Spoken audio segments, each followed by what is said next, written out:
"Can this indeed be my Edward?" said Michael at length, after a long silent examination of the drawing. "How beautiful, how noble, how happy, how healthful, how intelligent he looks! Is it my own dear, pale, sickly brother? Can this be true?" "As true as that you stand there to look at it," replied Mr. Bell. "Is there nothing in your face, Michael, that recalls your brother to you?" "Yes, sir," he replied quickly. "The eyes and the sweet smile are so like my own Edward, that strange as it is to see him so healthy, tall, and graceful as he is represented here, and looking, too, so greatly like a gentleman, I do believe that this was never drawn for any one but him, for never since I saw him last have I seen such eyes or such a smile as that." "You're quite right there, Michael. The face is not so easily forgotten, and I can trace it here, notwithstanding all the changes of age and circumstance. But who do you think that slender girl may be? It seems a pity not to see her face. The form, the pretty attitude, the bright waving locks, all plainly tell that it must be worth looking at. Can you guess who it is?" I suppose it is Fanny Fletcher," replied Michael, coloring. "And there, too, you are quite right. But does it not puzzle you to think how all this has been brought about? How does it happen, think you, that those who you remember in state so different should now be living as you see them here, looking as if their existence were made up of sunshine and sweet air?" "And now again I shall answer, as they say the fortune tellers do," replied Michael, "by telling you, sir, what you have told me. It is Miss Brotherton, whose name I well remember at Dowling Lodge. It is she who has done all this, and may God bless her for it. But yet, truly, it still seems a mystery. How did it happen, sir, that this rich young lady should have left her grand house and all her fine acquaintance here, to go into foreign countries with two poor factory children?" "You may well marvel at it, Michael, for it is no common act, but you will not think it something stranger still if I declare, as you can do with all truth, that you are yourself the primal cause of it," said Mr. Bell. "You look incredulous, yet so it is. Do you remember the play, Michael?" "Sir Matthew's play?" cried Michael, burying his face in his hands. "Oh, sir, can I ever forget it?" "It is a vastly gay thing, too," returned Mr. Bell, smiling, "and all the performers were exceedingly admired, but you do not seem to remember it with any great pleasure." "Pleasure, Mr. Bell?" returned Michael, with something like a groan. "I have suffered a good deal, considering how few years I've lived before my suffering were over. But, excepting the coming home to mother's, and finding her and Teddy gone, and as they told me, dead, both dead, excepting then, I was never so very, very wretched as while Sir Matthew was making me practice for that play." "Do you remember the very night it was acted, when you and he and Dr. Crockley were in the room by yourself, somewhere behind the scenes? Do you remember, Michael, his beating and abusing you because you had cried upon the stage?" As well as it had happened yesterday," replied the young man. "I had to utter false and lying praise about him, and something I'm sure there was about loving him as well as my dear mother. That I could not bear, and then it was that the tears burst out, though well I knew that I should pay for shedding them."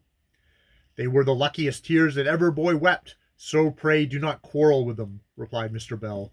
"While you were paying for them, as you call it, in the green room, Miss Brotherton by accident heard and saw everything that passed, and from that hour she has never forgotten you, Michael, and though more than 7 long years have passed, if I mistake not, during which you have never profited from it by your own person, I will not enter into any description of what her feelings were. An accident prevented her from seeing your mother immediately, and when she did, my poor boy, you were already beyond the reach of any help. But she never ceased to inquire, by every means in her power, whither you had been conveyed, and it was then that she came to me, so that it is to you that I owe the pleasure of knowing one of the purest and noblest hearted human beings it has ever been my lot to meet with. It was in consequence of, not information, for I had none to give, but a hint I gave her as to the nature of the place, that she set off her exploring expedition to that horrid den of sin and suffering, the Deep Valley Mills, in Derbyshire. There she met the pretty creature whom she since adopted. Little Fanny, I believe that you were dead, and that this was the dismal news they brought to Huxley Lane, your poor mother, Michael. But let it comfort you to know that every want and every hardship were relieved from the first hour that Miss Brotherton saw her, and she died with the comfort of knowing that her poor Edward would never have to labor more. Soon after her death, Miss Brotherton took your brother to London for the purpose of consulting the most able surgeons about his lameness. Their science did not fail them, for they predicted that with proper treatment he would outgrow it, and so he has, completely, being at this time not only the graceful, well-made personage you see him represented there, but healthy, active, and gifted, as I hear, with the most rare intelligence. For reasons which it is not very difficult to guess, Miss Brotherton thought that she and her young protégés would find themselves better off on the Continent than in Lancashire, and from the time she first left Milford Park to visit London, she has never returned to it. The place is now sold, and Miss Brotherton has no longer any possessions in this neighbourhood. And now, my dear boy, I think I have told you all, excepting the exact spot where they now are. And this I cannot do, because our last letter from her informed us that they were just setting off upon a tour through Italy. She resided some time ago for 1 year at Paris, that the young people might acquire the language, but for the most part Germany has been their home. It is there that your brother has received his education, and I think it very probable that it is there that they will finally settle, for it is in the far-famed valley of the Ringall that Miss Brotherton has purchased a spacious mansion, large enough, as she tells me, to accommodate 6 rich English families, with extensive and very beautiful grounds around it, and all capabilities for being converted into delicious residence. Here he ceased, and it was several minutes before poor Michael was capable of uttering a single word in return. The mention of his mother, the hint that she had not long survived the hearing he was dead, wrung his heart anew, with grief as fresh as if he had lost her yesterday, and in spite of his manly stature, the tears flowed silently but plenteously down his cheeks. Yet, even when he had conquered this, there was something so surprising in the present situation of his brother, something that, notwithstanding all the fond yearnings of his own heart, seemed to place them so wide asunder, that the joy which Mr. Bell looked for was less obvious than an expression of an almost timid embarrassment, as he said, "Alas, sir, what shall I seem like amongst them?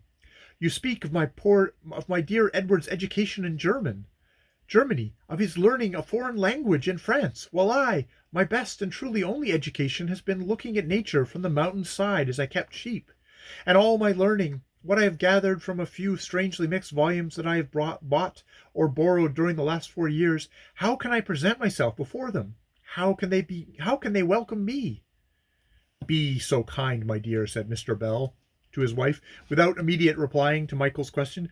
"Be so kind, my dear, as to find Miss Brotherton's last letter for me. I think you took possession of it, and I doubt not you have preserved it among other treasures of the same kind." Mrs. Bell immediately left the room, and presently returned with the letter in hand. "Take that letter, Michael," said Mr. Bell. "Take it into the garden, my dear boy, and read it alone, and without interruption. You shall find a shady seat there where you may be very comfortable, and when you have finished the perusal, come into my study, and tell me what you think of it." Michael's hand trembled as he took the letter, and silently obeying the instructions he received, he walked out to an embowered spot where he could not be seen from the house, and seating himself on a garden bench, perused the following letter with a mixture of trepidation and eagerness which may easily be imagined.